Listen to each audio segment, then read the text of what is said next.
This video is sponsored by Squarespace. Every winter in the Northern Hemisphere, we're graced with a visit from the very famous Horsehead Nebula in the constellation Orion. In the summer though, just off the core of the Milky Way in the constellation Scorpius is a different Horsehead Nebula, the Blue Horsehead Nebula. And it's not nearly as famous, and many would say it's more difficult to capture than Orion's Horsehead since it's a very dim, diffuse reflection nebula. But I'd say in a few crucial ways, it's actually easier to capture for beginners who have modest gear like this, just a stock entry-level DSLR, a telephoto lens, and a star tracker. And that's what we're gonna be using tonight to capture the Blue Horsehead.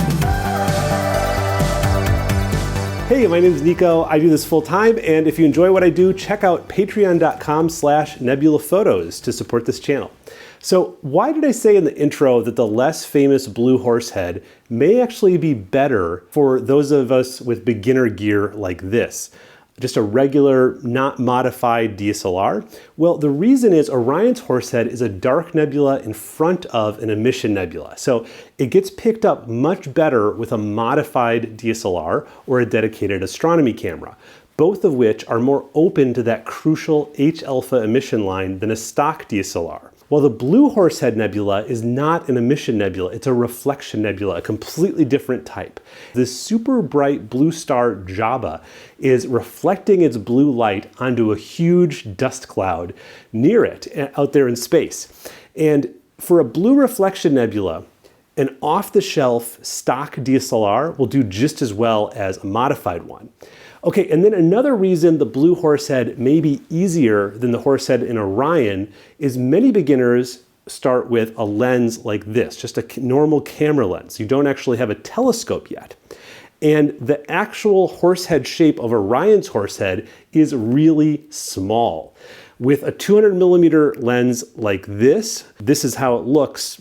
And it's hard to even pick out unless you really zoom in on that picture. And when you really zoom in like that, the noise and the lack of small details is going to be a lot more obvious. Well, the Blue Horsehead Nebula's apparent size in our sky is just huge by comparison. It's about 5 or 6 full moons across. So with this 200mm telephoto lens and an APS-C sized sensor, it nearly fills the frame. No need to zoom in to see that beautiful horsehead shape and lots of cool dust details. Now, just like the Polaris flare that I made a video about, you're gonna need really dark skies for this one, and the darker, the better. But unlike in that video, I'll be doing this tutorial with a star tracker. And you could certainly do this, the Blue Horsehead, with a regular star tracker like the Star Adventurer 2i, but to make this a little bit different than my recent Pinwheel Galaxy video, this time I'm gonna be using the Star Adventurer GTI, which just for a couple $100 more adds go-to capability. And then I'll be making this mount even more feature-rich by adding this little guy. This is the ASIAir Mini, which I'll be using to control all this gear. Now, if you don't have all of this exact same gear, no worries. As long as you have the DSLR, a telephoto lens, and a star tracker on a sturdy tripod, you're good to go. You should have no trouble following along. The go-to on the star tracker and the ASIAir as a control interface are both nice to have, but they're not really fully essential for this one. If you don't have a star tracker at all, is the Blue Horsehead possible? I think it likely is, but it'll be a bigger challenge than bright Messier objects. I'm far enough north in New Hampshire that the Blue Horsehead only rises about 26 degrees off my southern horizon, and I only have a very limited time to shoot it. So a tracker is more essential for me, but if you live further south, or if you're in the southern hemisphere where the Blue Horsehead can go straight overhead at a certain time of year, then I think it would be much more doable untracked. If you're gonna do it untracked, I would really suggest something like the Rokinon 135 wide open at f2. And if it's high in the sky for where you are, that could really work. Okay, but let's talk now about the gear I'll be using tonight. I'll be again using my trusty Canon EOS T7 DSLR, also known as the 2000D in some regions and the 1500D in some regions. This DSLR is still available new right now. You can go to B&H, which is a popular photo retailer here in the US, and it's going for $529 US with the kit lens. But if I were buying it today, I'd suggest looking on Canon's refurbished site, where I just looked right now, it's on sale for $239 US, and you still get a 1-year full Canon warranty on it from Canon Refurbished. I've bought many things from Canon Refurbished, including this lens right here, and I've always found that they're in just as good, if not better condition than new.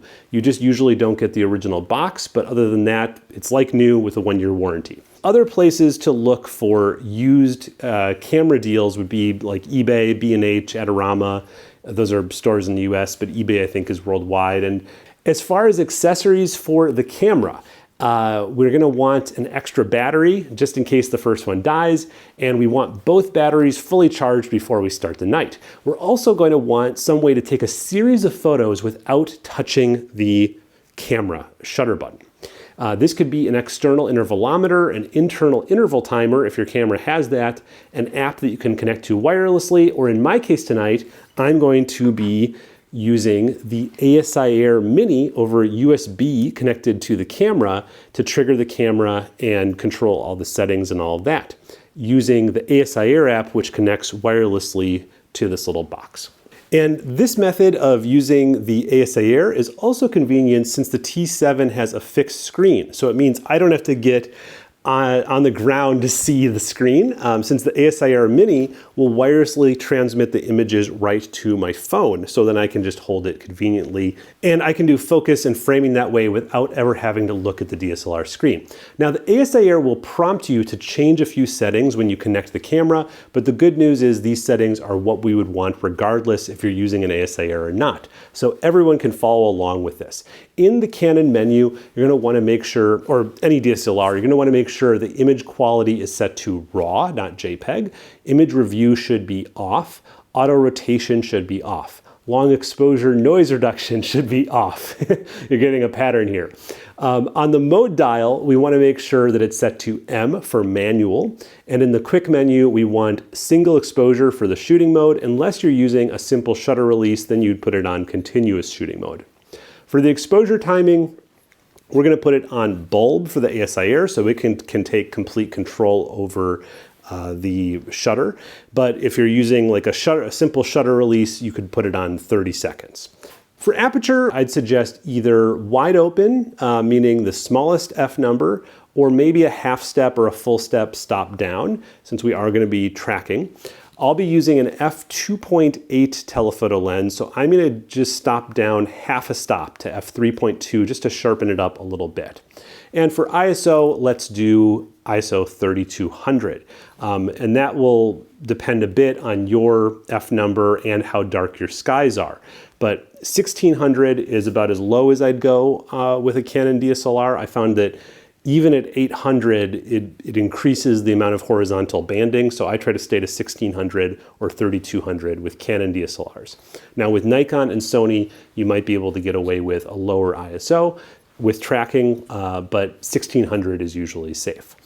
The lens I picked this time is one near and dear to my heart, as it's the lens that I got some of my early favorite photos with in astrophotography. It's the Canon EF 200mm f2.8 L2 USM lens. And I bought it in early 2017, refurbished for around $500, and it's no longer made. Canon ceased production on all their EF lenses, but it's still a great lens for astrophotography, and you can find it on the used market for around $300 to $500 US currently, depending on condition. And what I like about it is that it's decently sharp and fast for usually under $500. Like the Tear 3 that I used in the Galaxy video, it does have some chromatic aberration and a little distortion in the corners. So don't expect the performance of like a small telescope like an ASIAir or a William Optics, but it's much lighter and cheaper than those telescopes, which is one of the reasons I still use it a lot on star trackers like this when keeping the payload light. That's very critical for good results on a star tracker. But if you already have a nice small telescope like an ASIAir SQA55 or a William Optics RedCat 51, those would both be great options for the Blue Horsehead as well. The tracker I picked, as I mentioned, is the Skywatcher Star Adventurer GTI. The GTI I've covered in several videos, but I think this is the first time I'll be covering it in a tutorial controlled by the ASIAir. So while you can control the GTI with the SynScan Pro app, and I've showed that, I think the mount's true power comes out when you connect it to an ASIAir or a Windows laptop, because you can then use plate solving with the GTI, which makes finding objects really easy. You do still have to polar align, but you don't have to do the star alignment process to calibrate the go-to system, because it will calibrate itself through plate solves. The one downside to using the GTI with a camera lens instead of a telescope is the dovetail clamp is called a Vixen style, meaning it accepts a dovetail plate that is common with telescopes, but if you just have normal photography gear, you might not have this red plate here. So if you're using this mount with a camera and lens, you need to buy a universal dovetail plate like this one so you can mount your camera and lens to the mount. I'm using a third-party Velo lens collar here with my Canon 200mm lens, and then attaching the lens collar to the dovetail plate with a 1/4" 20 cap head machine screw. I'm attaching it to the far end of the dovetail so I can have full rotation of the camera body without running into anything. And rotation is the point of the lens collar, in that it gives us freedom to rotate the camera and lens so we can get the framing that we want, the framing just right. Other than a lens collar and a universal Vixen dovetail, one other accessory I always need in New Hampshire is this fuzzy thing right here, which is a lens warmer and then a small battery bank or other kind of battery to power the USB lens warmer here. I've long used Kuwu brand lens warmers off Amazon or eBay, but I'm sure there are other good ones too. For mount and camera control, as mentioned, I'm using the ASIAir Mini. This retails for about $250 US, and it's a pretty amazing little device, mostly thanks to what they've done with software development.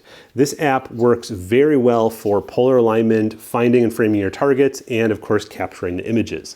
Of course, you can do all those things without the ASIAir, but it just makes all those things easier. For controlling the Star Adventurer GTI mount with the ASIAir, I'm connecting with an EQ Direct cable that goes from the hand controller port on the Star Adventurer with an RJ45 plug out to USB on the ASIAir. I found this is the most reliable connection, and this cable, this EQ Direct cable, is about $30 on Amazon. Okay, last thing to mention with the ASIAir is it does require power. So you need some kind of battery that can supply 12-volt power to this, or an AC adapter if you're within reach of AC power. I'll be using an astronomy-specific lithium battery from Apertura. Unfortunately, this one and the smaller one, I have both, are out of stock right now. Hopefully they'll come back in stock soon, but you might be able to find an alternative lithium-ion battery, like a camping battery or something like that will work for you. I've also used other types of batteries, lead-acid batteries, so there's lots of different options for power, but just wanted to point out the ASIAir does require 12-volt power. The last accessory I'll be using is a 3D printed Batonov mask, and this is a useful tool for finding and checking focus on the stars. It diffracts the starlight into a reliable pattern where all we have to do is center a line in this X pattern, and once we do that, we know we are in focus. Makes it very quick once you get used to using it. If you've watched the video this far, you're probably serious about getting a good photo of a nebula. But once you've achieved that, what do you actually do with the photo? Well, I'd suggest hosting it on your own website. And for this, I'd suggest this video's sponsor, Squarespace. Whether you want a storefront to sell your astrophotography, a blog to share your astro adventures, or a simple gallery of your best work like me, Squarespace has you covered with tons of professional templates to choose from. And of course, you can customize these thanks to an easy-to-use and flexible design system called Squarespace Blueprint. Another thing I like about Squarespace is that so much is built in, including a spam-free contact form and tools for selling anything from prints of your work to online services. All of these are very easy to set up and turn on, and customers can pay however is most convenient to them, whether it's PayPal, credit card, or Afterpay. So if you have a need for a website and you want to try this out, head to squarespace.com/nebulaphotos for a free trial. When ready to make a first purchase of hosting or a domain, use code nebulaphotos at checkout for 10% off. Okay, and just like with the Pinwheel Galaxy, we want a dark, moonless, cloudless sky to pull this photo of the Blue Horsehead off. I'd say with the Blue Horsehead, the dark sky is even more important. With the Pinwheel Galaxy, when we're looking at a map like on lightpollutionmap.info, a yellow zone, which on the Bortle scale, another way of judging light pollution, would be about a Bortle 5 or 6, would still work for the Pinwheel. I mean, even with the Pinwheel, even a Bortle 8 could work, as evident from a much earlier video of mine. It's a bright Messier galaxy. But for the Blue Horsehead, that's not going to work. We really want to find Bortle 4 or darker. Maybe Bortle 5 if you want to put in some time. But Bortle 4 or darker would be ideal. And that's going to be green, blue, or black on this light pollution map. In addition to Bortle 4 or darker, we also want no moon in the sky, which you can check on clearoutside.com. And while you're there, you can check the cloud forecast for your area. The site clearoutside.com works worldwide. If you do live in North America, I'm partial to a site called astrospheric.com for cloud forecasting, as it shows you results from 4 different forecast models when you have Astrospheric Pro. And when all these models are in agreement, you know you're likely going to have a great night for imaging. So when you found a clear night at a dark sky location, here's how you get the GTI mount and tripod set up. Spread the tripod legs and adjust them to whatever height you desire. Generally, keeping them all the way down lower is better if there's any wind. That will keep things more stable. Tonight there's no wind, so I'm going to actually extend them all the way up because it's more convenient to have stuff higher. To make polar alignment easier, you should roughly level the tripod at this point. It's not strictly necessary to get good polar alignment, but it can again make polar alignment easier and faster, because if the tripod is level, the altitude and azimuth adjustments won't affect each other. So you can just do one at a time without going back and forth. Tonight, I'm going to leave my tripod slightly out of level so you can see what I mean later if what I'm saying now doesn't make sense yet. Next, install the tripod tray, this plastic tray, if you have one. The GTI tripod does. And that's nice for putting things. I'm actually going to be putting my ASIAir there on the tray tonight since I don't have a place to put it up top. And then we'll put on the mount head. This connects just with this knob right underneath here. And with the tray and the mount head secured, we can lastly install the counterweight shaft. And there's 2 different possible positions for the counterweight shaft here. The top threaded hole is if your latitude on Earth is between 0 degrees and 30 degrees, either south or north of the equator. And the bottom borehole is for 30 to 70 degrees from the equator. I'm at a latitude of around 42 degrees north, so I'll connect the shaft to the bottom threaded hole. And while we're talking about latitude, you'll also want to adjust the altitude adjustment here so that the mount head matches your latitude on this scale here, as that's where the celestial pole will be from your locations. So since I'm at 42 degrees, I'll adjust this with the knob on the front until this arrow points to 42. Now, if it's not moving when you adjust this knob, you need to slightly loosen these tensioners here on the side.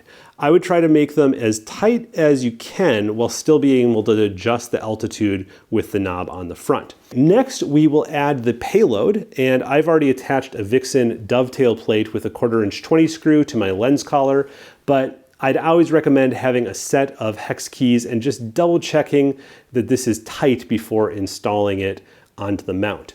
It would be much better if we could have 2 screws to connect the camera to the Vixen dovetail to prevent twisting, but I found as long as you check that the 1 screw is tight before installing, that's usually going to work out fine, especially if the lens and camera are as light as these ones. With a heavy lens and camera, you'd really want a 2 screw solution like I'm showing here with a bigger camera lens that has that on the foot. Okay, and then the Vixen plate just slides into this saddle like this and tightens up with this screw. which does mar the plate. If you want a non-marring dovetail saddle, you can buy one from High Point Scientific and their Apertura line, and it's an easy upgrade. If you don't care about marring dovetail plates with little divots, then there's no real need for this upgrade. You balance the declination axis by loosening this big black ring here. This is the declination clutch, and then balancing this in the saddle. Now, with a payload this light, this may not really work. So just a rough guess is probably fine. What's more critical is balancing in right ascension, which on the GTI you do by loosening this little green knob on the side here, and then carefully seeing which side is heavy by seeing which side falls when you let go a little bit. And so right now it's obvious the counterweight side is heavy, so I'll move the counterweight up on the shaft until this whole thing balances. And then when I think I have the correct balance, I'll loosen both clutches, and you want balance in all these different positions. Once you have balance, return the payload to the home position and tighten both clutches. Next step in setup is important. If you're in a humid area like me, I think it's like 85% humidity right now. You can probably see sweat on my forehead. And we need a lens warmer around the front element of the lens if it's humid. And we can turn this on and remove the front cap.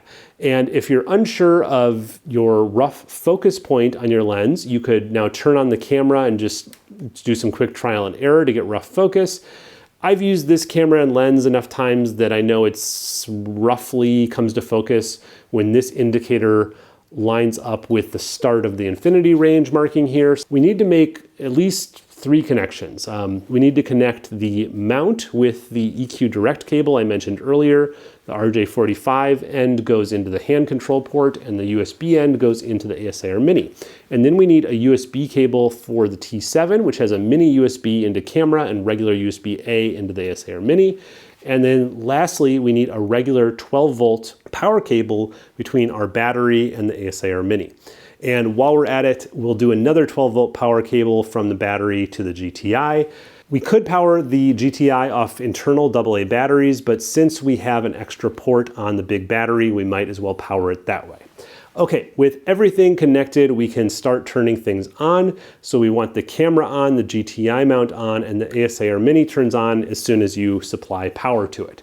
Then we'll go to the smartphone and connect to the Wi-Fi network generated by the ASIAir. I've personalized the name of my ASIAir Wi-Fi network here because when you're at an event with others who have ASIAirs, it's helpful to know which one is yours. And then we open the ASIAir app, which is free on iOS or Android phones or tablets. And first thing we want to do is tell it to connect to the mount with EQ Mod Mount. That's an Indie driver. And so we'll just pick that from the list. And the camera should show up here as soon as it's turned on, and it's recognizing it as the Canon 1500D. That's the name for the T7 or 2000D in parts of Asia, I believe. So that is the correct driver. And we want to enter our lens focal length here under main scope focal length. We aren't using a guide scope, so we don't have to worry about choosing a guide scope or setting the guide scope focal length. Okay, and then we can tap the enter button here to get into the app. It will tell us the settings we have to do on the DSLR. We've already done all of these in the setup, but if you hadn't already, make sure to do these because it's not going to work if you don't change these settings on your camera. We can say okay to that, and then the first thing I try to remember to always do is go up here to the main camera settings and scroll all the way to the bottom, and we're going to customize the file name option. This has saved me many times later when I'm looking at old data on the ASIAir, bringing things over and making sure I've already transferred everything off. When I'm shooting with a DSLR like this, I always make sure this option is on to make a duplicate copy of each photo onto the SD card, and that's always nice to create an instant backup on the field. Okay, and now right here, it lets you switch between different modes. And so let's start with preview and make sure that the camera can be triggered and load a picture.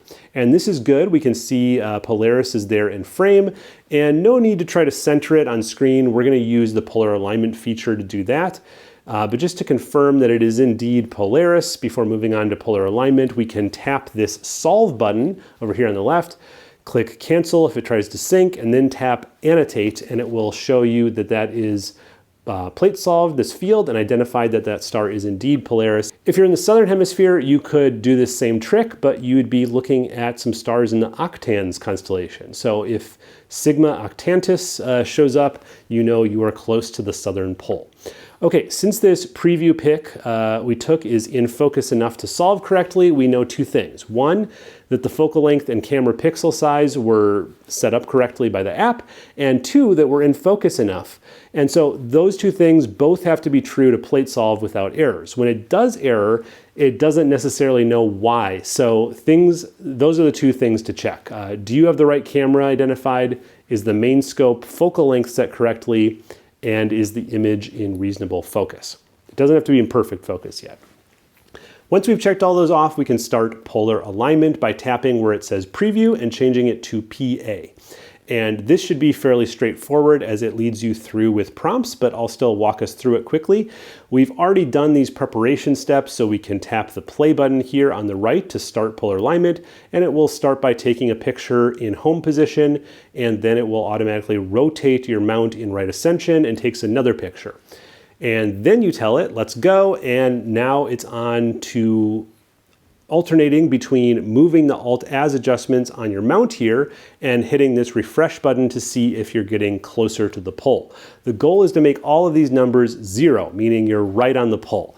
But once you get to under 5 arc minutes of total error, you'll get a smiley face, and at 200mm focal length, that will be accurate enough.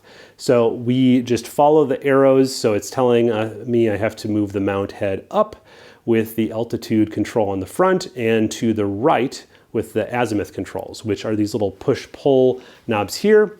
A full, when you're full degrees off, you can do a full twist of these knobs and then refresh again. But once you get to under a degree of error, you'll want to do just very small adjustments with these. Okay, and I mentioned earlier I'd show the downside of not leveling, and here it is. If you level, you can fix the altitude error and then move on to the azimuth error and then be done. But if you're off of level, then these affect each other. So changing the altitude adjustment like I am now is slightly changing the azimuth adjustment and vice versa, which when you're trying to get polar alignment very precise will make the process take longer. So that's the reason to level your tripod. It doesn't have to be perfectly level, but at least pretty close, and you won't have that problem.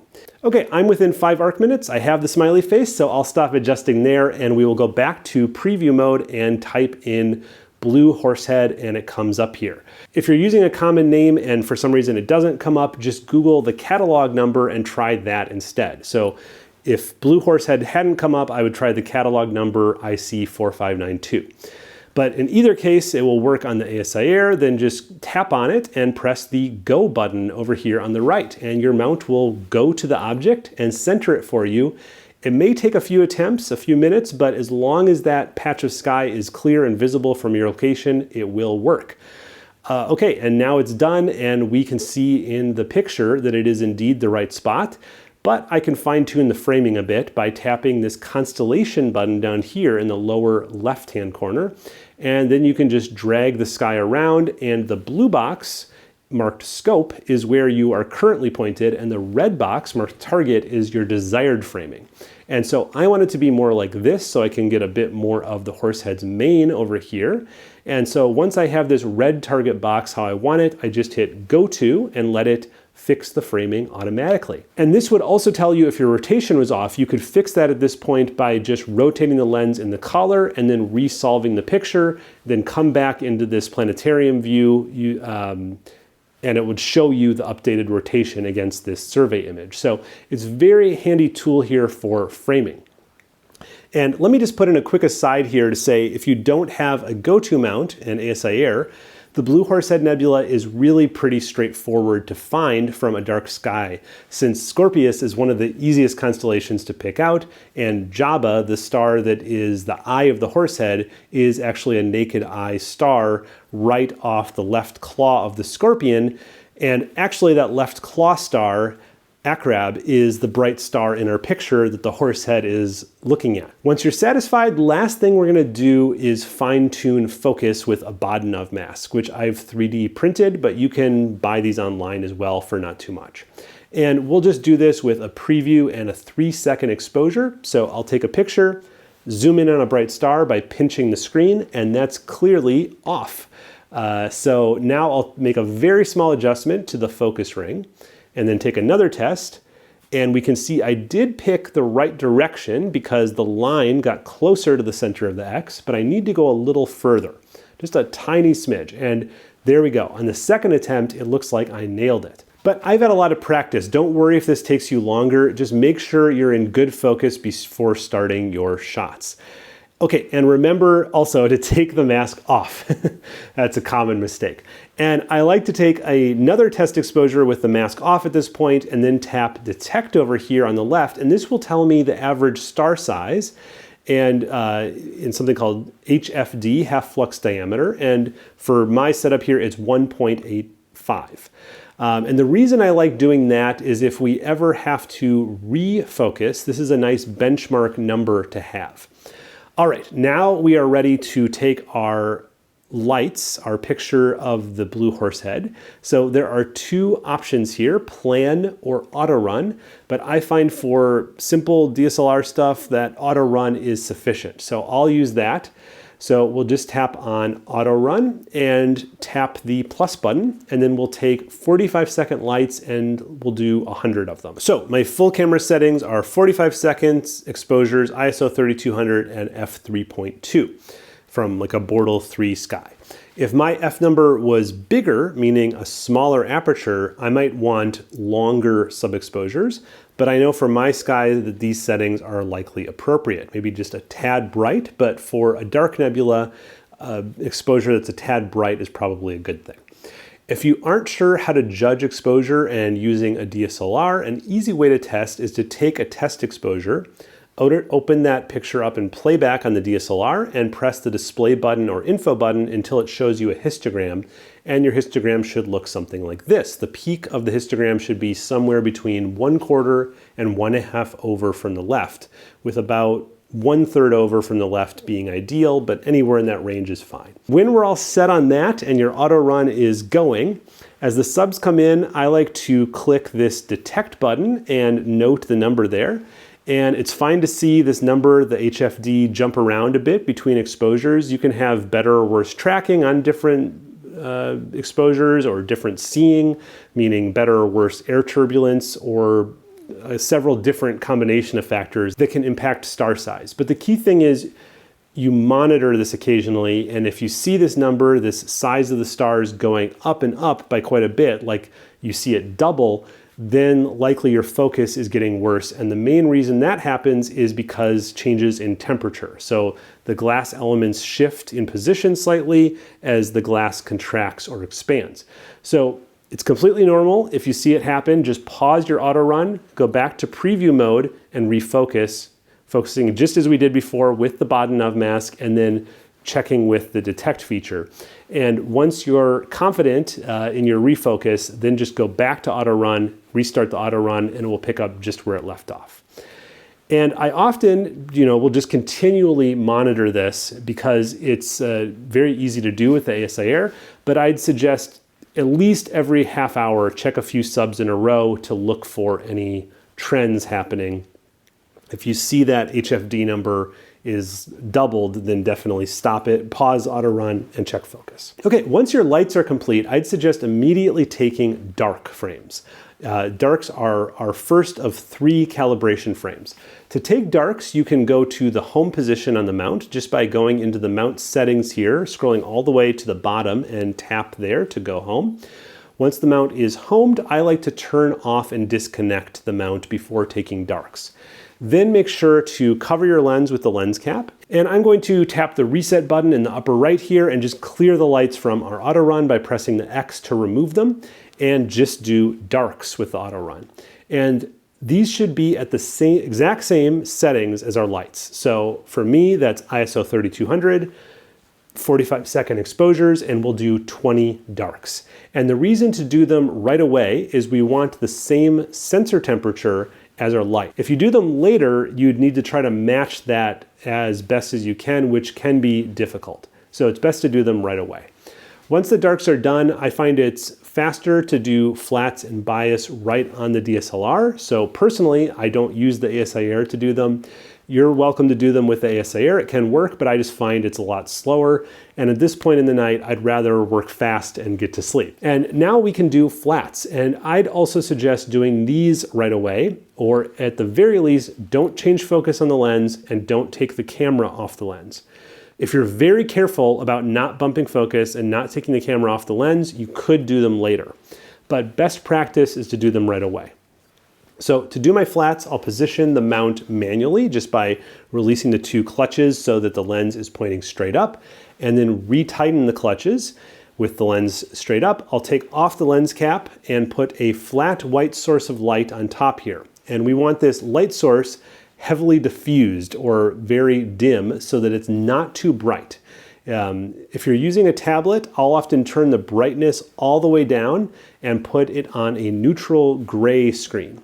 And even then, you might need some white cloth or paper to bring down the exposure, because the most common problem when taking flats with a screen is banding from the screen flickering. And to avoid banding, you need a long enough exposure that any banding from the screen flicker blurs out, which means an exposure length of about 1/13 of a second or longer. So my goal here is to make the even white source of light dim enough that at ISO 3200 f3.2, I don't want to change either of those settings. I can make the shutter speed 1/13 of a second or longer. And when I take the flat, I want the histogram in playback to look like this, somewhere between half over from the left, the peak, to 3/4 over from the left. Half over is considered ideal, but I found a little bit overexposed is much better than underexposed, so I usually go a little bit more than half over. Okay, once you've found that sweet spot, take about 20 flats, and then the last calibration frame are your bias frames. And these are easy. Just cover the lens again, be in the dark, set the shutter speed as fast as it will go on this camera, that's 1/4000th of a second, and take a bunch, at least 30. But I'll often take even more because you can reuse these. They are not temperature sensitive. You can take them anytime.